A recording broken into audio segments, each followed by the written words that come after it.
আজ 24শে এপ্রিল শুক্রবার। আজকে ইন্ডিয়ান প্রিমিয়ার লিগের 34তম ম্যাচ রয়্যাল চ্যালেঞ্জার ব্যাঙ্গালোর আর গুজরাট টাইটান্স। খেলাটি হবে সন্ধ্যা 7:30টায়।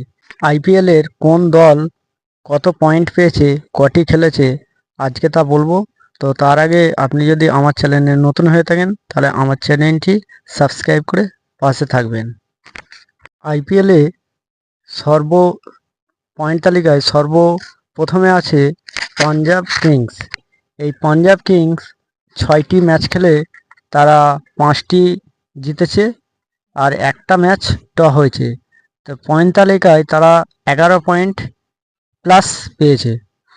তো এরপরেই আছে সেকেন্ড পজিশনে রাজস্থান রয়্যালস। এই রাজস্থান রয়্যালস 7টা ম্যাচ খেলে তারা 5টি জিতেছে আর 2টি হেরেছে। তাদের পয়েন্ট সংখ্যা হচ্ছে 10 প্লাস পয়েন্ট আছে। 3 নম্বর পজিশনে আছে রয়্যাল চ্যালেঞ্জার ব্যাঙ্গালোর। ব্যাঙ্গালোরও তাদের 6টি ম্যাচ খেলে 4টি জিতেছে আর 2টি হেরেছে। তাদের পয়েন্ট সংখ্যা হয়েছে 8। এরপরে 4 নম্বর স্থানে আছে সানরাইজ হায়দ্রাবাদ।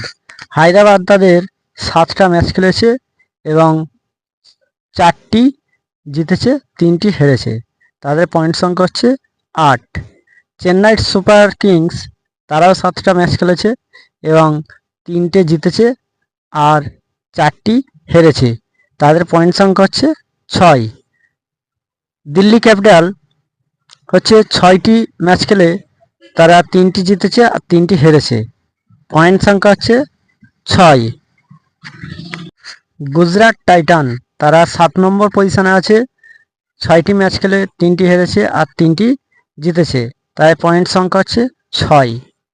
এরপরে 8 নম্বর পজিশনে আছে বোম্বাই ইন্ডিয়ান্স। বোম্বাই ইন্ডিয়ান্স তারা 7টি ম্যাচ খেলেছে, 2টি হচ্ছে জিতেছে আর 5টি হেরেছে। তাদের পয়েন্ট সংখ্যা হচ্ছে 4। Lucknow super giant. Lucknow super জায়ান্টের তারা 9 নম্বর পজিশনে আছে। 7টি ম্যাচ খেলে মাত্র 2টি জিতেছে আর 5টি হেরেছে। পয়েন্ট সংখ্যা 4। কেকেআর সবকে লাস্ট পজিশন 10 নম্বর পজিশনে আছে কেকেআর। অর্থাৎ কলকাতা নাইট রাইডার্স তারা 7টি ম্যাচ খেলে একটা মাত্র জিতেছে আর 5টি হেরেছে আর একটা ম্যাচ বৃষ্টির জন্য ড্র হয়েছে। পয়েন্ট পেয়েছে 1। তাদের টোটাল পয়েন্ট সংখ্যা হচ্ছে 3। অর্থাৎ একটা জিতেছে আর একটি ম্যাচ ট্রাই হওয়ার কারণে 1 পয়েন্ট পেয়ে মোট 3 পয়েন্ট পেয়ে তারা 10 নম্বর পজিশনে আছে। তো আইপিএলের আজকে পর্যন্ত এই হলো পয়েন্ট তালিকা। সর্বপ্রথম পজিশনে আছে পাঞ্জাব কিং আর লাস্ট পজিশনে আছে কলকাতা নাইট রাইডার্স। ভিডিওটি কেমন লাগলো একটু কমেন্ট করে জানাবেন। আর আপনি যদি আমার চ্যানেলে প্রথম হয়ে থাকেন তাহলে আমার চ্যানেলটি সাবস্ক্রাইব করে পাশে থাকবেন। ধন্যবাদ।